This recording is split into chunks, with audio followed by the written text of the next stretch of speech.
यहाँ तारक बशीर चीमा क्या, यहाँ अगर वज़ीर-ए-आज़म इसमें मुलव्वस पाया गया तो हम उसको भी इसमें लेके आएंगे। ये चंद दिनों की बात है, हुकूमत तो 8 या 9 तारीख को जा रही है।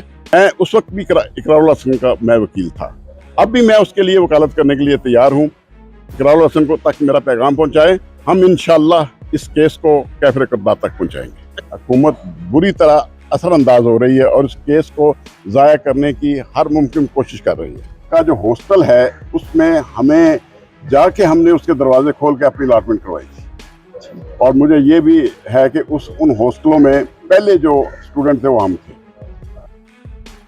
अस्सलाम वालेकुम नाज़रीन, आप ग्लोबल पाकिस्तान देख रहे हैं।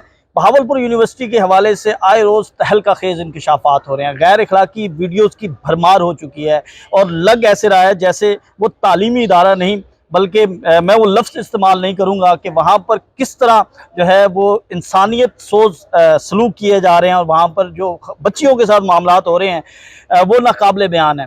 आफ्ताब बाजवा साहब हमारे साथ मौजूद हैं और इनकी तरफ से बड़ा ऐलान किया गया है कि अब ये इस मामले में मौजूद जो लोग मुलव्विस हैं उनको कैफ़रे किरदार तक पहुँचाएंगे। इनसे बात कर सबसे पहले तो मैं आपको ये बताना चलूँ कि मैंने लॉ जो है इस्लामी यूनिवर्सिटी बहावलपुर से किया है। बहावलपुर यूनिवर्सिटी से ही मैं पढ़ा हूँ। वो जो कैंपस बनाया नया, उस कैंपस का जो हॉस्टल है उसमें हमें जाके हमने उसके दरवाजे खोल के अपनी अलॉटमेंट करवाई थी, और मुझे ये भी है कि उन हॉस्टलों में पहले जो स्टूडेंट थे वो हम थे। दूसरी बात, ये जो एक वाक़या हुआ है ये एक पूरी कौम के लिए मैं समझता हूँ बहुत बड़ी एक मिसाल है। अगर आज इस वाक़े के ऊपर कोई कार्रवाई ना हुई, चाहे इसमें वफाकी वज़ीर का बेटा क्यों नहीं शामिल। आज तो मैंने सुबह एक यूट्यूब पे देख रहा था, वफाकी वज़ीर के बेटे की जो वो मूवीज़ भी आ गई हैं। मैं समझता हूँ कि इन हालात में ये मुकदमा जो है इसके लिए देखिए एक नया लॉ बना हुआ है, एंटी रेप एक्ट। उसके तहत जो है इसमें क्योंकि साइबर क्राइम भी है, फिल्में बनी हुई हैं, इसके अंदर एंटी टेररिज्म एक्ट भी इन्वॉल्व है। खौफ और रास बहुत इससे क्रिएट हुआ है पूरे पाकिस्तान के अंदर लोगों के अंदर, और स्पेशली जिन बच्चियों के वालिद हैं, जिनके बच्चियां यूनिवर्सिटी में पढ़ती हैं, स्पेशली बहावलपुर में पढ़ती हैं। तीसरा जो है इसमें नारकोटिक्स लॉज भी इन्वॉल्व हैं, क्योंकि आइस और दीगर जो है नारकोटिक्स वगैरह बरामद हुई।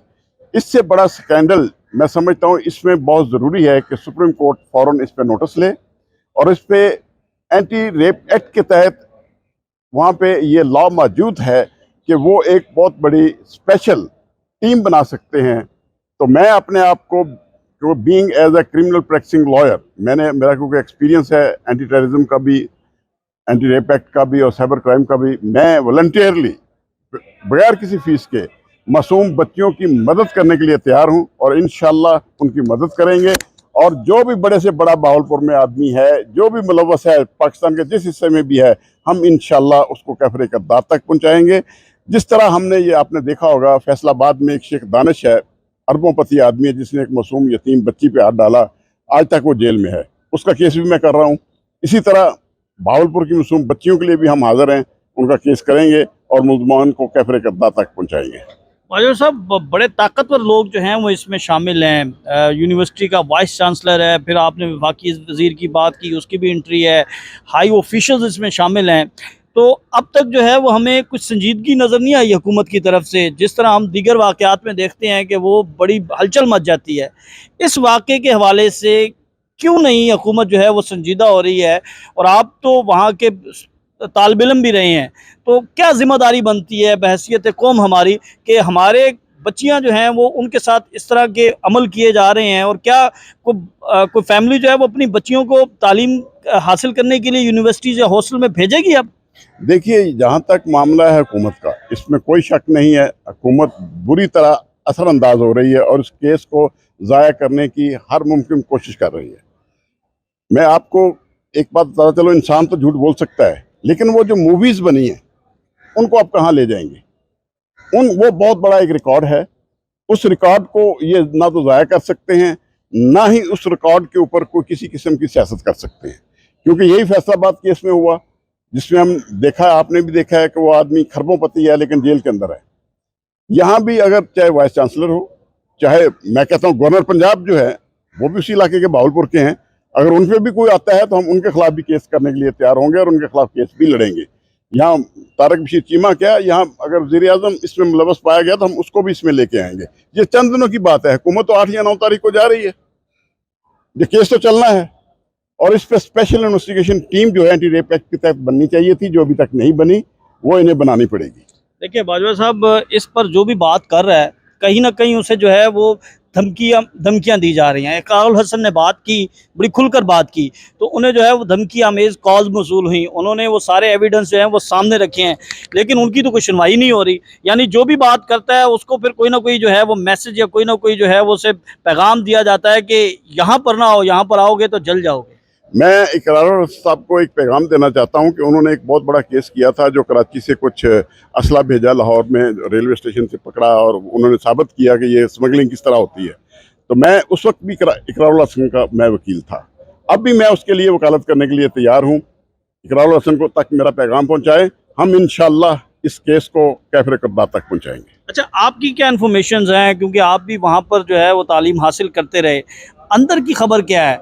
ये माफिया काम कैसे करता था, बच्चों को किस तरह मजबूर करता था, मंशियात पर किस तरह जो है वो लगाता था, और क्या क्या जो है वो उनसे मुतालबात या क्या क्या चीज़ें जो है वो करवाई जाती थी?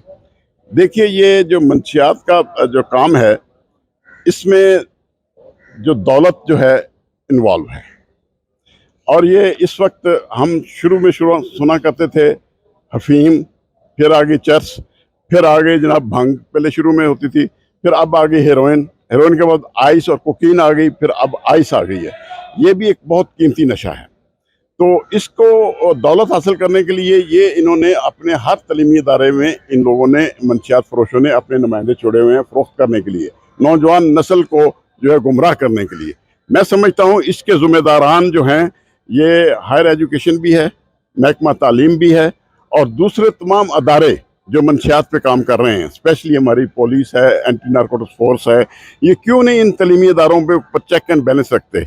अब क्योंकि एक डॉल्फिन के स्पाइस से ये एक आइस बरामद होती है, तो वहाँ से ये सारा स्कैंडल सामने आता है।